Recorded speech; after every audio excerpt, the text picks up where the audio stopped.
Welcome to Sougata's diary. 9-10 verification এবং interview শুরু হচ্ছে, খুব তাড়াতাড়ি শুরু হচ্ছে, আর কোনো বিলম্ব নয়। আমি প্রচুর এপিসোডে প্রচুর প্রশ্নোত্তর আলোচনা করে দিয়েছি, কিন্তু তবুও মনে হয়েছে আরও কিছু জিনিস যেন দিলে ভালো হয়। এবং অনেক মানুষ আছেন যারা বিভিন্ন রকমের প্রশ্ন লিখে পাঠান আমাকে, যেগুলো স্যাটিসফ্যাক্টরি অ্যান্সার তারা খোঁজেন। আজকে সেই রকমই 5টি প্রশ্ন এক জায়গায় করে নিয়ে এসেছি, সিচুয়েশন বেসড প্রশ্ন। এই 5টি প্রশ্ন খুব ইম্পর্টেন্ট। অ্যাকচুয়ালি এই ধরনের প্রশ্নোত্তরগুলো মুখস্থ করবেন না, উত্তর কিভাবে দিতে হয় সেটি শিখুন। ঠিক আছে, আজকে আমরা 5টি প্রশ্ন এবং তার উত্তর একটা বিস্তারিতভাবে বলবো, এবং তারপর উত্তর একদম 1 বা 2 লাইনে বলবো। ঠিক আছে, আপনারা ইন্টারভিউয়ের সময় 1-2 লাইনেও উত্তর দিতে পারেন, এবং যদি মনে করেন যে আপনার একটা স্ট্রং গ্রাউন্ডের উপরে আপনি আছেন, তখন আপনি এক্সপ্লেন করুন, সেই এক্সপ্লেনেশনও দেয়া থাকছে। মোট কথা, আলোচনাটাই যদি শুনে নেন তাহলে আপনি যেভাবে ইচ্ছে উত্তর দিন, কিন্তু রেডি করুন। এগুলো রেডি না করে ইন্টারভিউয়ে যাবেন না। ওকে, শুরু করছি আজকের প্রথম প্রশ্ন। আপনি কি মনে করেন একজন শিক্ষক কখনো আমি জানি না বলতে পারেন? হ্যাঁ, অবশ্যই বলতে পারেন। একজন শিক্ষক সব বিষয়ে সব সময় সব উত্তর জানবেন এমনটি কখনোই বাস্তবসম্মত নয়। তবে ভুল তথ্য দেয়া কখনো উচিত নয়। যদি কোনো প্রশ্নের উত্তর সেই মুহূর্তে নিশ্চিতভাবে না জানি, তাহলে আমি বলবো যে বিষয়টি যাচাই করতে হবে, এবং বিষয়টি যাচাই করে পরবর্তী ক্লাসে আমি সঠিক উত্তরটি জানাবো। এরপর নির্ভরযোগ্য উৎস থেকে তথ্য সংগ্রহ করব, অবশ্যই তারপর শিক্ষার্থীদের জানাবো। এতে শিক্ষার্থীরা শিখবে যে সঠিক তথ্য খুঁজে বার করা এবং নিজের জ্ঞান নিয়মিত আপ টু ডেট করা একজন ভালো শিক্ষকের গুরুত্বপূর্ণ গুণ। খুব সংক্ষেপে যদি বলতে চান, হ্যাঁ, একজন শিক্ষক আমি জানি না বলতে পারেন। ভুল তথ্য দেওয়ার পরিবর্তে সঠিক তথ্য যাচাই করে তারপরে জানানো একজন শিক্ষকের দায়িত্বশীল একটি কাজ। ওকে, পরবর্তী প্রশ্ন। একজন প্রভাবশালী অভিভাবক তার সন্তানের জন্য অতিরিক্ত নম্বর দিতে বললেন, কি করবেন? স্যার, একজন শিক্ষক হিসেবে আমার কাছে সব শিক্ষার্থী সমান, তাই কোনো শিক্ষার্থীর পারিবারিক, সামাজিক বা রাজনৈতিক প্রভাবের ভিত্তিতে অতিরিক্ত নম্বর দেওয়া কখনো গ্রহণযোগ্য বলে মনে করি না। মূল্যায়নের একমাত্র ভিত্তি হবে শিক্ষার্থীর প্রকৃত পারফরমেন্স। প্রথমে আমি অভিভাবকের কথা মনোযোগ দিয়ে শুনবো। আমি শান্তভাবে বোঝাবো যে নম্বর বাড়িয়ে দেওয়া অন্য শিক্ষার্থীদের প্রতি অন্যায় করা। এছাড়া এতে ওই শিক্ষার্থীর প্রকৃত শেখারও যে ক্ষতি হবে, আলটিমেটলি ক্ষতিটা যে তার বাচ্চারই হবে, সেটি বোঝাবো। কারণ সে নিজের দুর্বলতা সম্পর্কে তো সচেতনই হতে পারবে না। যদি অভিভাবক সন্তানের উন্নতিই চান, তাহলে আমি উত্তরপত্র দেখিয়ে কোথায় কোথায় ঠিক কি কি ভুল হয়েছে তা বুঝিয়ে দেব, এবং কিভাবে আরো ভালো ফলাফল করা যায় সে বিষয়ে পরামর্শ দেব। একজন শিক্ষক হিসেবে আমার দায়িত্ব হবে ন্যায়সঙ্গত মূল্যায়ন করা এবং শিক্ষার্থীর শেখার মানকে উন্নত করা। সংক্ষিপ্তভাবে যদি আপনি বলতে চান, কি বলবেন? যে স্যার, আমি কোনো অবস্থাতেই অতিরিক্ত নম্বর দেব না, নিরপেক্ষভাবে মূল্যায়ন করব, শিক্ষার্থীর উন্নতির জন্য প্রয়োজনীয় পরামর্শ দেব। ওকে, চলে আসছি আমরা পরের প্রশ্নে। প্রধান শিক্ষক এমন একটি নির্দেশ দিলেন যা আপনার মতে শিক্ষার্থীদের স্বার্থের পরিপন্থী, কি করবেন সেরকম সময়? স্যার, প্রথমে আমি নির্দেশটি সম্পূর্ণভাবে বুঝবার চেষ্টা করব।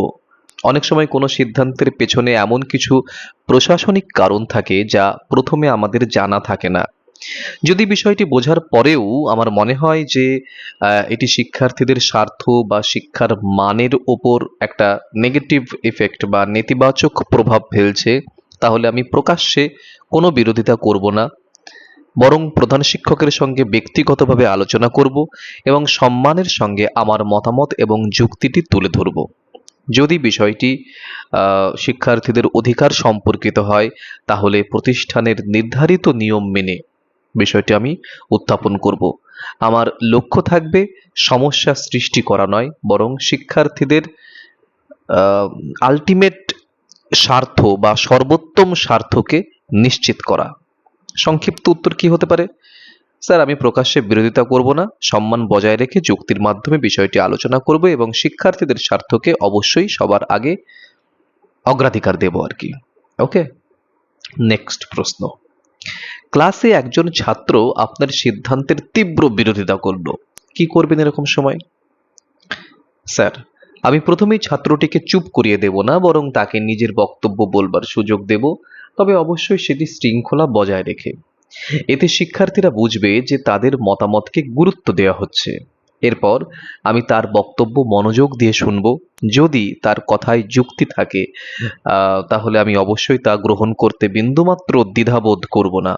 আর যদি সে ভুল বুঝে থাকে তাহলে ধৈর্যের সঙ্গে নিয়ম, যুক্তি এবং উদাহরণের মাধ্যমে সমস্ত বিষয়টি আমি পরিষ্কার করে আবার বোঝাবো। আমি কখনোই রেগে যাব না বা তাকে অপমান করব না বা কঠোর শাস্তি প্রদানের দিকেও যাব না, কারণ এতে শিক্ষার্থীর আত্মবিশ্বাস নষ্ট হয় এবং শিক্ষক শিক্ষার্থীর যে সম্পর্ক সেটিও যথেষ্ট পরিমাণে ক্ষতিগ্রস্ত হয়। সংক্ষিপ্ত উত্তর কি হবে? স্যার, আমি প্রথমে তার বক্তব্যটি শুনবো, তারপরে যুক্তি এবং নিয়মের ভিত্তিতে বিষয়টি ব্যাখ্যা করব। প্রয়োজনে নিজের সিদ্ধান্তও সংশোধন করব। যদি সত্যিই দেখি যে আমি ভুল কিছু করছি আর কি, সেই ঠিক, তাহলে অবশ্যই সেটি সংশোধন করে দেব। সংশোধন করে নেবার পয়েন্টটা কিন্তু অবশ্যই রাখবেন। নেক্সট প্রশ্ন, একজন ছাত্র ধর্ম, জাত, ভাষা নিয়ে অন্য ছাত্রকে অপমান করছেন, একজন শিক্ষক হিসেবে কি করবেন? স্যার, আমি সঙ্গে সঙ্গে সেই আচরণ বন্ধ করব এবং নিশ্চিত করব যে অপমানিত শিক্ষার্থী নিরাপদ ও স্বাভাবিক বোধ করছে। এরপর সংশ্লিষ্ট শিক্ষার্থীদের সঙ্গে আলাদা করে কথা বলবো, বোঝাবো যে ধর্ম, জাত, ভাষা বা অন্য কোনো পরিচয়ের ভিত্তিতে কাউকে কখনো অপমান করতে নেই। সেটি স্কুলে অন্তত গ্রহণযোগ্য নয়, কোথাও গ্রহণযোগ্য নয়। শ্রেণীকক্ষে প্রত্যেক শিক্ষার্থীর সমান মর্যাদা রয়েছে, সমান সম্মান রয়েছে। প্রয়োজনে পুরো ক্লাসের সঙ্গে পারস্পরিক সম্মান, সহনশীলতা এবং বৈচিত্র্যের গুরুত্ব নিয়ে আলোচনা করব। যদি বিষয়টি গুরুতর হয় তাহলে অভিভাবক এবং বিদ্যালয় কর্তৃপক্ষকে জানিয়ে প্রয়োজনীয় ব্যবস্থা নেওয়া হবে। সংক্ষিপ্তভাবে আপনি কি বলতে পারেন? স্যার, আমি এই ধরনের আচরণ দেখলে আমি সঙ্গে সঙ্গে আচরণটি বন্ধ করব, শিক্ষার্থীকে বিষয়টি বুঝিয়ে বলবো এবং শ্রেণীকক্ষে সম্মান এবং সমতার পরিবেশ বজায় রাখবো। ব্যাস। এখানে 5টি প্রশ্ন আলোচনা করা হলো। 5টি প্রশ্নেরই একটা বিস্তারিত উত্তর আর একটি সংক্ষিপ্ত উত্তর, দুটোই দেওয়া হলো। আপনারা পুরো ভিডিওটা শুনে তার স্পিরিটটাকে ভিতরে নিন আর কি, ঠিক আছে? হাজার হাজার কোটি কোটি সিচুয়েশন আছে পৃথিবীতে এবং হাজার হাজার কোটি কোটি সিচুয়েশন বেসড প্রশ্নও হতে পারে ওই কারণে, কিন্তু কমন পাওয়ার আশা করলে তো চলবে না। তাই উত্তর কি করে দিতে হয় সেটি কিন্তু ঠিকঠাক করতে হবে। আমার ভিডিওগুলো যদি সবগুলো দেখে নেন তাহলে আপনারা কিন্তু নিজেরাই বুঝতে পারবেন উত্তরটি কি করে দিতে হয় নিজেকে বাঁচিয়ে। প্রত্যেকটি উত্তর হবে বিদ্যালয়মুখী, প্রত্যেকটি উত্তর হবে স্কুলমুখী, প্রত্যেকটি উত্তর হবে ছাত্রমুখী, শিক্ষার্থমুখী, এবং সেখানে আপনার কম্প্রোমাইজ থাকবে, আপনার স্যাক্রিফাইস থাকবে, ঠিক আছে? সমস্তটাই আপনি কন্ট্রিবিউট করছেন। উত্তর হবে প্রত্যেকটি এরকম, এবং কোনো শাস্তি দেয়া যাবে না, কোনো অশান্তির দিকে যাওয়া যাবে না, বা কোনো রকমের বিশৃঙ্খলা সৃষ্টিকারী উত্তর, মানে কিছু করব এরকম উত্তর, বিশৃঙ্খলা সৃষ্টি করার মতো উত্তর আর কি, এইগুলো দেয়া যাবে না কিন্তু। ওকে, এইগুলোকে ভালো করে মাথায় রাখতে হবে। বারবার বারবার ভিডিওগুলো দেখুন, এগুলোকে নোট ডাউন করুন। যদি মনে করেন পিডিএফ কালেক্ট করবেন, পিডিএফ এর নম্বরও দেওয়া থাকছে, আপনারা সেখান থেকে পিডিএফও কালেক্ট করে নিতে পারেন। কিন্তু ইন্টারভিউয়ের কিন্তু আর দেরি নেই, এবার কিন্তু শুরু হবে।